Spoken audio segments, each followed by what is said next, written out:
यार यार ए नानका के पापा बोल। सुना एक बात तारा से कहता नहीं। हाँ बोल बोल बोल। कह दी किराया दियो ना ये गुना 2-4 को कहले कि जल्दी कह। नहीं 2-4 गो ना। हाँ तारा से एगो बात हमारे बड़ा दिमाग में कई दिन से चलत बा। बोल बोल आज हम कहब जरूर।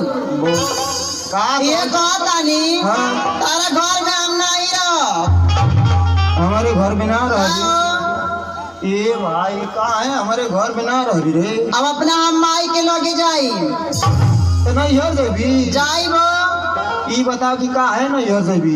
सुना। हाँ? एक बार जब कह देनी कि हमारे घर में का कमी है बता। तोरा घर में हाँ? अरे बाप रे बाप कमी देखी तो कमी बा। अरे तो बताई भी का तोरे घर में वही कुछ की ना है। का ना है बता तो ये जनतन के बता बता दे बता। न तोरे घर में आटा न तोरे घर में दाल न तोरे घर में नून न तोरे घर में मरचा अच्छा न मोटका बैगन अच्छा न कच्ची चिन्ना अच्छा न लौकी न कोहड़ा हाँ अब भिंडी तक ना है। अच्छा तब बिना तोरे घर में का रे सब का करेली हाँ आ बिना खैले आई तो यहाँ ऐसा बनल है। हाँ ई बताओ का बिना खैले आई तो यहाँ ऐसा बनल है। अरे आइछ मत आई कुछ छो तो था देखा तो एक चूहा था। हाँ तो ये पंचो हम तो हम लोग से कहा थी ये भगवान से ना कहा थी एक बाप ससुरा यही घर पर जब आयल ए हमारे बाबूजी का नाम इज्जत से ले नहीं मारम लतास ना। आ जाना थवा मोरे बाबू के गोड़े पर पगड़ी धई के ये भैया बियावा कैला मोर बेटी बा उड़ारा थिया ए भागा थिया अरे ये देखबे रोज पकड़ा थिया कोई जा पूछा लेकिन आ मोर बाप गऊ आदमी सीधा साधा भैया बियाह कैले जब ला तुम्हारा की पिन्ना फेंक देबे। आई भैया सीख जवन की पहले जमाना का बा जब झड़ गई बालू उजर का लदायल रहल जुआ था तो में हमार कवन दोष है। अरे हाँ अरे आई ठमे अच्छा कहाँ गेले तोर बाप ससुरा रे हमार बाबूजी कहाँ गेले बता। अरे बाप रे बाप हमार बाबूजी तो ना वही पता जब चढ़ल बाड़े रे हमारे बाबूजी का देने की पहिर ओढ़ के चमकत बाड़े रे। आई मोरी मैया हाई देखा हाई एकर बाप दिखले हम हमरे दादा भैया का दे ना हाँ। ए लो पियानु पिया जाई चढ़ल बाड़ा तो चट से उतर जाता। तोके बता दे थई कहाँ कि पिएगा तो हम पियबा करीला लेकिन हाउ मत पिया हाँ जन मेहरुआ को मना ढरकावत ही आजकल।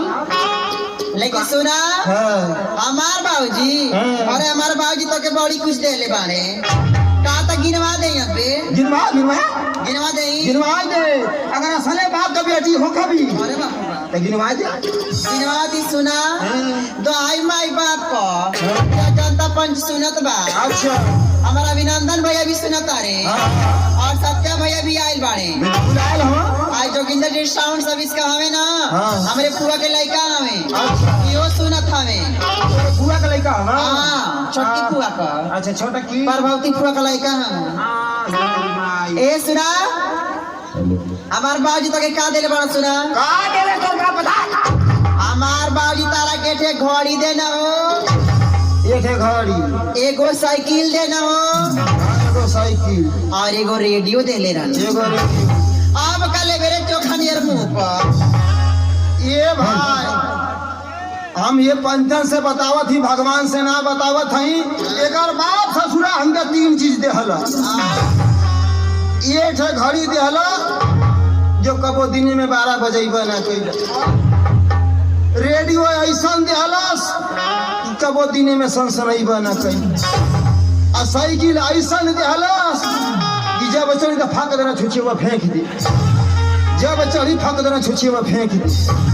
रेडियो ना सनसना कब्बो शेर लगौले के बाद ना सनसना कैसे आए हैं बोले लगे रे तू जब नयका सेलवा निकाल के पुरनका लगा दे ना तो बीबी सिलेंडर पकड़ रहा हाँ हाँ हाँ खर खर खर खर खर खर खर कर हमार बाबूजी के तो न देना हाँ। आ तोर बाप दोगलो हमके का देला रे कर माटी लग जाओ हमारे बाप के कब्र खन दे हमारे बाप का दाज कर भी रोटी में उठा ले जा हमारे बाप का दाज कर भी अरे आई के कर पहले है बाप लौकिए नाम के का देला रे तीर भावना आई के कर पहले है कावर रे आई आई के कर पहले गिनान के सुप परलेश्वर हो हमें पहले माने गिनाव कवन कवन चीज अरे अरे बेलौजिया के कर पहले है आई हाँ। ये हमार भैया देले बाड़े या मका आई मगा सुतावा हमें चावला भैया देले बाड़े आई लीला पर को मंटिकावा हाँ। ये हमार पापा देले हमें आई सड़िया ये हमार पापा देले हमें आओ तीन गो लइकावा